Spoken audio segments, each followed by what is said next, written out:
കുട്ടികൾക്കും സുബർ സാറാണ്. നമ്മളിന്ന് വളരെ ഇമ്പോർട്ടൻ്റ് ആയിട്ടുള്ള 5 ചോദ്യങ്ങളാണ് മോഡൽ എക്സാമിന് വേണ്ടി തയ്യാറാക്കിയിരിക്കുന്നത്.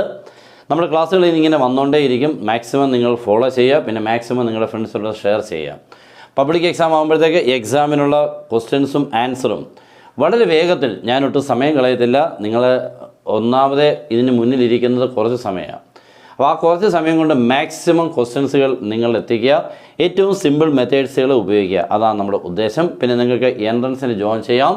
വളരെ വേഗത്തിൽ നിങ്ങൾക്ക് മാർക്ക് കിട്ടുന്ന രീതിക്കുള്ള ക്ലാസ് ആയിരിക്കും തരുന്നത്. ഓക്കെ, അപ്പോൾ നമ്മുടെ ക്വസ്റ്റ്യൻ നോക്കുക. ഫസ്റ്റ് ക്വസ്റ്റ്യൻ നോക്കുക. If A is A square matrix of order 3/3 then determinant of 4a. എപ്പോഴും എക്സാമിന് വരുന്ന ഒരു ടൈപ്പ് ക്വസ്റ്റ്യൻ ആണ്.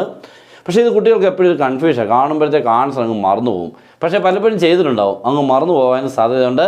ഇപ്പോൾ ഓർമ്മിക്കാം. ഓക്കെ, അപ്പോൾ 3/3 അതാണ് നമ്മുടെ ഇവിടുത്തെ ക്ലൂ. ബ്രാക്കറ്റ് നമ്മുടെ ഡിറ്റർമിനൽ ആരാണ്? 4 അല്ലേ? അങ്ങനെയാണെങ്കിൽ 4 ആണല്ലോ ആൻസർ ഡിറ്റർമിനലുള്ളത്. അപ്പോൾ ഇതിൻ്റെ ആൻസർ എഴുതുമ്പോൾ ശ്രദ്ധിച്ചിരിക്കേണ്ടത് ആ 4 എഴുതുക, ഈ 3 എഴുതുക. ഓക്കെ, 4³ ഇൻറ്റു ഡിറ്റർമിനൻ്റ്, അത്രമേ ഉള്ളൂ. Answer is equal to 64 into determinant, ഇത്രയേ ഉള്ളൂ. അപ്പോൾ ഇതാണ് ഇതിൻ്റെ ആൻസർ.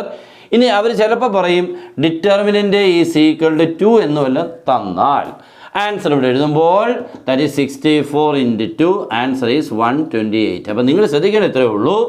ഈ ഡിറ്റർമിനുള്ളിൽ കിടക്കുന്ന നമ്പർ പുറത്തോട്ട് എഴുതിയ ശേഷം ഈ ഓർഡർ ഏതാണോ അതിന് പവർ ഇടണം. ഓക്കെ, ഇതിപ്പോൾ ഓർഡർ 2/2 ആണെങ്കിൽ 4², ഓർഡർ 3/3 ആണെങ്കിൽ 4³ ഓർഡർ 4/4 ആണെങ്കിൽ 4⁴. ക്ലിയർ ആണല്ലോ? ഇൻറ്റു ഡിറ്റർമിനൻ്റ് ചിലപ്പോൾ തരും. അങ്ങനെയാണെങ്കിൽ ആ 64 ഇൻറ്റു 2 128. ക്ലിയർ ആണല്ലോ? Next, find x if A is equal to matrix x1 4x is a singular matrix. ഇയാളൊരു സിംഗുലർ മെട്രിക്സ് ആകണമെങ്കിൽ എക്സിൻ്റെ വാല്യൂ എത്ര ആണെന്ന്. സിംഗുലർ മെട്രിക്സ് എന്നുള്ള ചിലർക്ക് അറിയാമായിരിക്കും, ഒട്ടുമിക്ക കുട്ടികൾക്കും ചിലപ്പോൾ എന്താണെന്നുള്ള പ്രശ്നമുണ്ട്. കാരണം ഇതൊരു ടെക്സ്റ്റ് ബുക്കിൽ നമ്മുടെ ഒരു ക്വസ്റ്റ്യൻ ആയിട്ടില്ല, പക്ഷെ മീനിങ് ഉണ്ട് കേട്ടോ. സിംഗുലർ മെട്രിക്സ് എന്ന് പറഞ്ഞാൽ ഇതിൻ്റെ ഡിറ്റർമിനൻ്റ് എന്താകണം? 0. അതാണ് ഉദ്ദേശിക്കുന്നത്. എന്ന് പറഞ്ഞാൽ ഇതിൻ്റെ ഡിറ്റർമിനൻ്റ് 0 ആകണമെങ്കിൽ എക്സിൻ്റെ വാല്യൂ എത്ര ആയിരിക്കണം? അപ്പോൾ നമ്മൾ എന്ത് ചെയ്യണം? ഡിറ്റർമിനൻ്റ് എടുക്കണം. ഈ പ്രോഡക്റ്റ് x² മൈനസ് ഈ product 4 is equal to 0. Okay, അപ്പോൾ x² minus 4 is equal to 0. That is x² equal to 4 or x equal √4. Answer is +or-2. കഴിഞ്ഞു. ഓക്കെ, വളരെ ഫാസ്റ്റ് ആയിരിക്കണം, വളരെ ആക്യുറേറ്റ് ആയിരിക്കണം, ഒന്നുപോലും തെറ്റരുത്. Okay, next, the principal value of cot inverse minus √3. ഇതിൻ്റെ principal വാല്യൂവിനെ കണ്ടുപിടിക്കണം. പ്രിൻസിപ്പൽ വാല്യൂ ആണ്, കോട്ട് ഇൻവേഴ്സ് ആണ്. ശ്രദ്ധിക്കണം, നെഗറ്റീവ് ഉണ്ടെങ്കിൽ ഉറപ്പായിട്ടും ശ്രദ്ധിക്കണേ. അപ്പോൾ നമ്മൾ ആൻസർ ആദ്യം എഴുതുമ്പോൾ കോട്ട് ഇൻവേഴ്സ് മൈനസ് √3 എന്നുള്ളതിനെ പൈ മൈനസ് കോട്ട് ഇൻവേഴ്സ് √3 എന്ന് എഴുതണം. ഉള്ളിലുള്ള മൈനസിനെ എടുത്തങ്ങോട്ട് പുറത്തിടണം, ഇടുമ്പോൾ പൈ എന്നോട് ഇടണം. ഓക്കെ, ചിലർക്ക് മൈനസേ ഉള്ളൂ, ചിലർക്ക് പൈ മൈനസ് ഒന്നുണ്ട്. എപ്പോഴാണ് പൈ മൈനസ് വരുന്നത്? ആർക്കൊക്കെയാണ്? കോട്ടിനുണ്ട്, കോസിനുണ്ട്, നെക്സ്റ്റ് സീക്കിനുണ്ട്. ഉള്ളിൽ മൈനസ് വന്നാൽ പൈ മൈനസ് ഇട്ടുകൊണ്ട് വേണം അകത്തെ മൈനസിനെ കളയാൻ. ഇപ്പം കണ്ടോ, ഈ മൈനസ് ഇവിടെ ഇടരുത്. ഈ മൈനസിനെ കളയാൻ വേണ്ടി പൈ മൈനസ് ഇട്ടിട്ടുണ്ട് കേട്ടോ. പിന്നെ അകത്ത് മൈനസ് ഇടരുത്. അപ്പോൾ ഓർത്തോണം, cot inverse minus √3 can be pi minus cot inverse √3 is equal to pi minus, നമുക്ക് കോട്ട് ഇൻവേഴ്സിനെ പരിചയമില്ലാത്തതുകൊണ്ട് ടാൻ ഇൻവേഴ്സിലോട്ട് അങ്ങ് മാറ്റാം. അപ്പോൾ ടാൻ ഇൻവേഴ്സ് ആകുമ്പോൾ 1/√3. ഓക്കെ, ഇതിൻ്റെ reciprocal that is equal to pi minus π/6. അറിയാമല്ലോ, ടാൻ്റെ ഏത് ഡിഗ്രിക്കാണ് 1/√3 വരുന്നത്? 30 ഡിഗ്രി. റേഡിയൻ π/6. അപ്പോൾ pi minus π/6, 6π minus pi, answer is 5π/6. Clear ആണല്ലോ? Next, domain of sine inverse x-2. നമ്മൾ സൈൻ വേഴ്സ് എക്സിൻ്റേതാണ് പഠിച്ചിരുന്നത്. അപ്പോൾ സൈൻ വേഴ്സിനുള്ളിൽ ആര് വന്നാലും ഡൊമൈൻ ചോദിച്ചാൽ ആ x-2 lies in between -1 and +1. മറന്നു പോകരുത്. ഓക്കെ, ദാറ്റ് ഈസ് നോക്കിക്കോണം. ഇവിടെ നമുക്ക് -1 less than or equal to x, x-2 less than or equal to +1. ഇനി സൈൻ വേഴ്സിനുള്ളിൽ ആര് വന്നാലും ഡൊമൈൻ ചോദിച്ചാൽ ആ ഉള്ളിൽ കിടക്കുന്നതിനെ -1നും +1നും ഇടയ്ക്കാക്കണേ.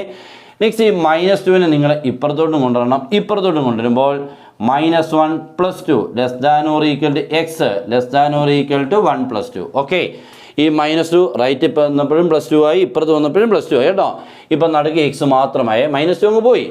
ഓക്കെ, അത് -1 +2 എന്ന് പറയുമ്പോൾ എത്രയായിട്ട് മാറും? 1 എന്നാവും.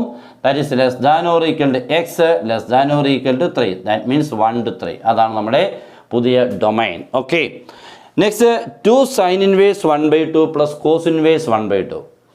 ഇത് ചിലപ്പോൾ തെറ്റിദ്ധരിച്ച് ആൻസർ തെറ്റിക്കാനുള്ള സാധ്യതയുണ്ട്. നമ്മൾ sine inverse 1/2 plus cos inverse 1/2 എന്ന് കേട്ടാൽ ഉടനെ ചാടി പുറപ്പെട്ട് π/2 എന്ന് എഴുതും, ശരിയല്ലേ? Sine inverse x plus cos inverse x equal π/2. But ഇവിടെ ഒരു 2 കിടക്കുന്നതുകൊണ്ട് അങ്ങനെ നിങ്ങൾ ചെയ്യരുത്. അപ്പോൾ നമുക്ക് ചെയ്യാൻ പറ്റുന്ന ഒരു വഴി, that is 2 into what is sine inverse 1/2. സൈൻ്റെ ഏത് ഡിഗ്രിക്കാണ് അവന് 1/2 വരുന്നത്? എളുപ്പം 30 degree, radian π/6. Okay, that is 2 into π/6 plus cos inverse 1/2 that is π/3, 60 degree. Okay, അപ്പോൾ 2 ഇൻറ്റു π/6 ആകുമ്പോൾ 2 കൊണ്ട് ഇതിനെ കട്ട് ചെയ്താൽ 3 ആയി, that is π/3 plus π/3. Answer is 2π/3. പരിപാടി കഴിഞ്ഞു. ഓക്കെ, അപ്പോൾ നിങ്ങൾക്ക് ഒട്ടും സമയമില്ല, എനിക്ക് ഒട്ടും സമയമില്ല, അതുകൊണ്ട് എളുപ്പം തന്നെ തീർത്തു. ഇഷ്ടപ്പെട്ടാൽ മനസ്സിലായിട്ടുണ്ടെങ്കിൽ ഉറപ്പായിട്ടും നിങ്ങൾ കമൻറ്റ് ബോക്സിൽ പോസ്റ്റ് ചെയ്തിരിക്കണം. ഇഷ്ടപ്പെട്ടില്ലെങ്കിലും നിങ്ങളത് ഉറപ്പായിട്ടും നിങ്ങൾ റിപ്ലൈ തന്നിരിക്കണം. ഓക്കെ, മാക്സിമം ഒന്ന് ഷെയർ ചെയ്യുക. Good bye.